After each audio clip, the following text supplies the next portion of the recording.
সোমবার রাতে উত্তর পূর্ব জাপানে 7.5 মাত্রার শক্তিশালী ভূমিকম্প আঘাত হানার পর কমপক্ষে 30 জন আহত হয়েছেন এবং হাজারো মানুষ বাড়িঘর ছাড়তে বাধ্য হয়েছেন। জাপানের আবহাওয়া সংস্থা জানায়, স্থানীয় সময় রাত 11:15 এই ভূমিকম্পটি ঘটে। এর কেন্দ্র ছিল সমুদ্রপৃষ্ঠের 50 কিলোমিটার গভীরে এবং আওমোরি অঞ্চলের উপকূল থেকে প্রায় 80 কিলোমিটার দূরে। ভূমিকম্পের পর সুনামি সতর্কতা জারি করা হয়েছিল, যা পরে প্রত্যাহার করা হয়েছে।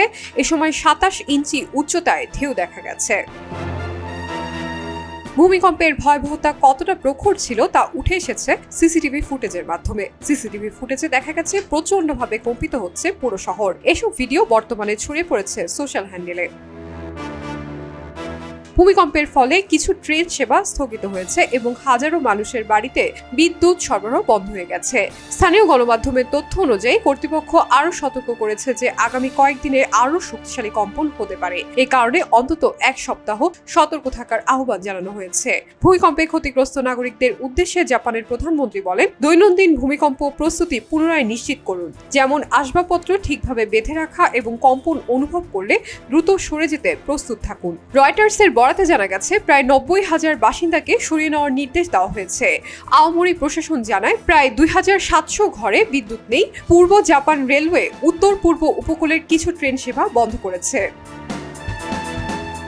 জাপানের প্রধানমন্ত্রীর নির্দেশে সংকট ব্যবস্থাপনা কেন্দ্রে একটি জরুরি প্রতিক্রিয়া অফিস গঠন করা হয়েছে এবং একটি জরুরি দলও বৈঠক করছে বলে জানিয়েছে মুখ্য সচিব মিনারু কিহারা। তিনি বলেন, ক্ষয়ক্ষতির মূল্যায়ন এবং উদ্ধার এবং ত্রাণ কার্যক্রম সহ জরুরি দুর্যোগ প্রতিক্রিয়া প্রদানে আমরা সর্বোচ্চ চেষ্টা করছি। তোহোকু ইলেকট্রনিক পাওয়ার জানায়, ভূমিকম্পের পর তাদের হিগাশিদোরি এবং ওয়ানাগাওয়া পারমাণবিক বিদ্যুৎ কেন্দ্রগুলোতে কোনো অনিয়ম ধরা পড়েনি।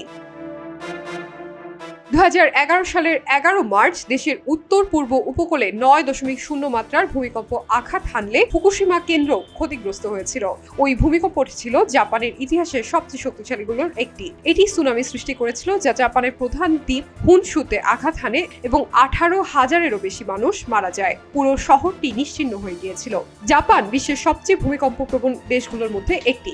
দেশটি রিং অফ ফায়ারের উপর অবস্থিত হওয়ায় প্রতি বছর প্রায় 1,500 ভূমিকম্প অনুভূত হয়।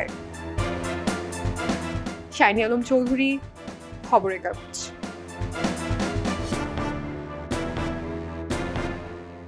খবরের কাগজ, নিখাত, নির্ভীক, নিরপেক্ষ।